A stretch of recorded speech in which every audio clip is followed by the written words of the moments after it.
Gregor Craigie has been reporting on housing for more than 25 years. It's not that he's obsessed with the issue, it's just that it's been the dominant topic of conversation in British Columbia for as long as he's lived here. As he points out, housing affordability has been an issue in this country for a long time. What is new is the scale of the problem. Incomes haven't kept up with housing costs, leaving home ownership out of reach to many Canadians. And on top of that, there simply aren't enough homes being built to keep up with demand. So, what is to be done? Can we look to other places for solutions? Those are some of the questions posed in a new book.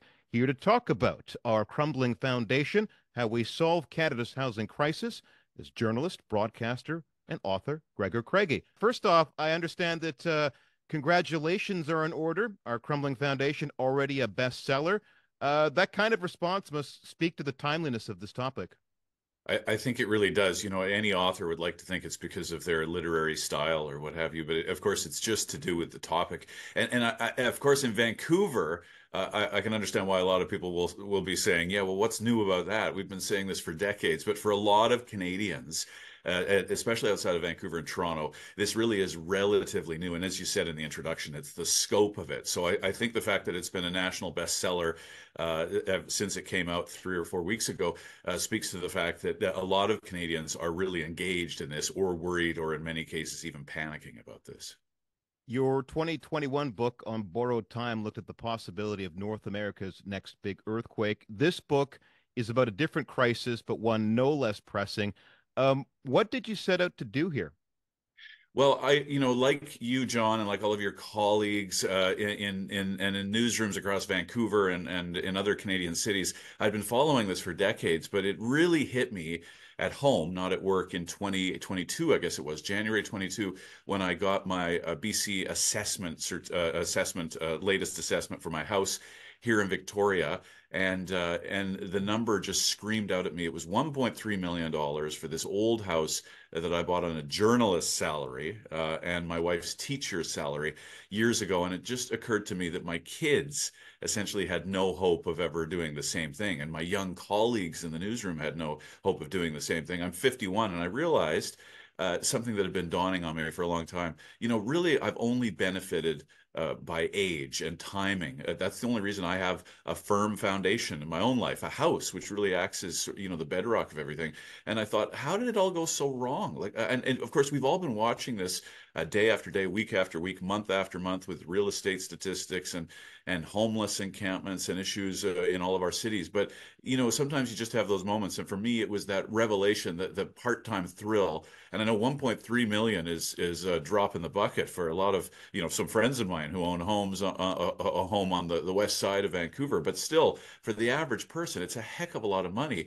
And of course, for the average young person or the average renter, it essentially means hopelessness. How are we ever going to live in a place or community where it's basically out of reach to purchase a property? And of course, I know not everybody needs to purchase, but then when rents go as high as they've been going, it just leads to a sense of hopelessness among so many people, young people, older renters I've been talking to every day, people I've been speaking to sleeping in their vehicles. And I thought, how did it all go so wrong? And for me, it was really a compulsion that I had to try to make sense of this by writing a book. So that's kind of how it all started and has propelled me this far. The power of the book to me are the real world examples. For instance, you introduce us to Martin and Nicole Chu of Vancouver. They're doing all the right things. They're living with family while saving up for a down payment, and yet they still can't make it work. In a sense, they've been Vancouvered out of the market, and they're not alone. No, they're not alone, and it's interesting. So I talked to Martin and Nicole, who grew up in East Van. They got married, they moved into the lower level of the Vancouver Special in East Van that Martin's parents owned. They did, like you said, John, they did everything right. I mean, they weren't trying to profit on the housing market. They just wanted a home to raise their kids in. They saved hard, they worked hard, and in any previous generation, that would have been enough. They would have had a home, a stable place to raise their kids, and eventually they realized about 3 years ago, I guess it was 2.5, 3 years ago, they just had to give up on Metro Vancouver. They'd been Vancouvered out. They zoomed out on the MLS site and they finally found the only place they could afford was in Williams Lake. And of course, nothing bad about Williams Lake, but for various job reasons, they wanted to be in a big city. So they ended up in Calgary. And actually, an update from the book, John, I just heard from Martin a couple of days ago because we've been staying in touch. And he said they're now moving to Edmonton because they've got 4 kids and they've been outgrowing the townhouse. But they're now moving to Edmonton, which is a little cheaper than Calgary. And he said, we're really happy about it, but we also feel just a little nervous, that the trend, that Vancouver effect, is spreading from city to city. And as Calgary gets more and more expensive as well. So you're right. I wanted to tell this, the human cost of these high housing prices, because that's really what it is. It's a human crisis at the end. It's people sleeping in their vehicles or on sidewalks or giving up on their dreams of home ownership. And as somebody else from Vancouver, Kelsealam, a Squamish Nation chief or council chair, told me, he said, really, it's just unfair and it's robbing people of opportunity. It's just not right, especially for younger generations. There's a line that sticks with me from the book about it's the inverse of Hotel California, where the Eagles once said, "You can check out, but you can never leave." Here, it's more about you can come, but you can't stay. Exactly, exactly. And that, I mean, that will probably resonate with so many people in Metro Vancouver. Sure, you can come, but what future do you have? And this is just anecdotal, John, but I've talked to a number of recent arrivals here in Victoria, and I just talked to one from Vancouver who are recent arrivals from India. And I'm not singling out India for any reason other than just coincidentally, the last 3 young men I've talked to have been from India, and they've made the decision to leave. They've just said, you know what? This is Canada's nice. The people are fine, but this isn't what we were hoping for. We have to work harder. We have no more opportunity, and all of our money goes to housing. So it's really making a lot of people who come feel, what's the point? And it's not just Vancouver, but that really does apply, of course, to Vancouver. But I talked to a young nurse in Toronto who lives in Mississauga. Her whole cohort of young nurses. She works in the ER, but she's training to become an OR nurse. She said the entire cohort of late 20s and early 30s nurses are all considering either a side gig or leaving nursing completely to deliver Botox because they make more money in a plastic surgeon's office, or irony of irony, to get their real estate license and sell condos. But the point being, she said, none of us feel invested in our community, and we're caring professionals, the nurses. So it really does speak to that fact that, you can look at the population of a place like Metro Vancouver or the GTA, Toronto, and say, well, it's going up. What's the problem? People are still coming. But that doesn't mean that people feel invested in the community or feel they necessarily have a real future and real opportunity. One of the more eye-opening observations you make in the book is how Vancouver is more expensive than Tokyo. Many reasons that this has happened, but you point out at a certain point that the central government in Japan took away zoning control from local government. Building and planning laws are now set nationally. Is that something that we can do here? Is that an example we can follow, you think? It is to some extent, and I mean, to some extent, this is something that the provincial government is already doing just in the last 6 to 12 months. That they're imposing these construction quotas on most bigger municipalities, and I think they're taking a page out of that book. And before any of your viewers, John, and listeners say, "Hang on a second, you can't compare us to Japan," I'm well aware that there are huge differences between Canada and Japan, and I talked to a number of Canadians who live in Japan, most of whom were actually from Vancouver and want to come back, but they don't come back because Vancouver's too expensive. And what used to be the world's most expensive city, Tokyo, is now relatively affordable. And of course, it's tempting to say, well, sure, that's because Japan is losing population, which it is. They have more than 8 million empty homes across Japan. But you have to look at Tokyo in particular. It was growing in population for decades, all the way up through to the start of the pandemic. And I haven't seen the last couple of years' statistics, but so Tokyo was growing in people, but by doing exactly what you said, essentially taking over local what some people call NIMBY opposition potential. They essentially just mandated the easy, straightforward construction of dense housing in Tokyo. And that has contributed, according to a couple of analysts I talked to and a lot of Canadians who live there, to much more affordable housing. Housing is being built at a steady rate in Tokyo, and so you could look at a small town in Japan, and really it's affordable because there's no demand. But in Tokyo, there still is, and that's something that a lot of experts I talked to have said has made Tokyo more affordable. Another one, of course, is great transportation, and this is it's a pretty simple plan. But imagine like if you could work in downtown Vancouver and getting to Abbotsford was, a relatively simple 20-minute rapid transit or train ride. I mean, all of a sudden, and I'm not saying Abbotsford's necessarily affordable, but you have more and more options in Tokyo because of the great transportation. Of course, it also has to be said they live in much smaller accommodation. And everybody I've talked to who's sort of scoffed at this has said, yeah, but we're not like Japan. So the two countries are very different. But it's so interesting to me that the Canadians I talked to in Japan all said, we love Canada. We want to come back, but it's just too expensive. Life is too good here in Japan and too expensive, too much of a grind in Canada. We can't talk about housing without talking about renters. You speak with Andy Yan, who's the director of SFU City Program, who points out renters don't have the same financial backstops that homeowners do. He says renters should be allowed to build lines of credit. And not even a few days after I read that, the prime minister was in town making that same proposal. Were you surprised to hear that?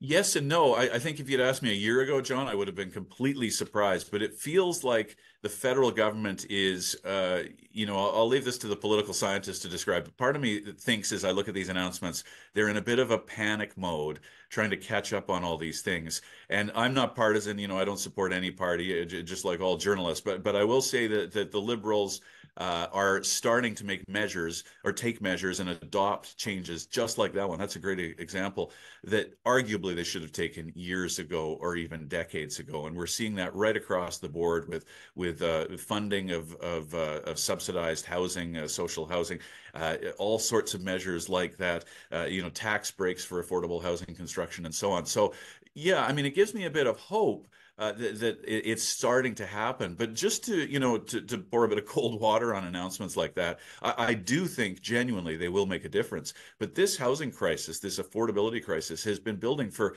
20 to 30 years, arguably, in this country. And no, Canada's not alone, but we have an especially bad case of it. And it's been building for 20 or 30 years. And sadly, I think even with really a lot of concerted measures like that, which could really improve life for renters, I still think it's going to take decades to get out of this. The book includes several prescriptive measures, what you call a list of repairs. Some of them are, as we mentioned, being implemented as we speak. Which ones do you think could have the most impact in alleviating the housing crisis? It's so complex because, as you say, and I appreciate you mentioning the list of repairs, there are dozens, because any one on their own really isn't going to do much. Like you talk about the missing middle in Vancouver and across BC. And of course, the critique one of the many critiques from people is they say, well, what good is it going to do if instead of a single family house on the west side or in Oak Bay in Victoria or what have you, you replace it with 4 townhomes or laneway houses or whatever that cost $1.5 million? What good does that do? That doesn't help people with affordability. And that critique is correct. I mean, it will help. It'll add a bit of supply. It'll help middle class or upper middle class, but it doesn't solve the housing crisis on its own.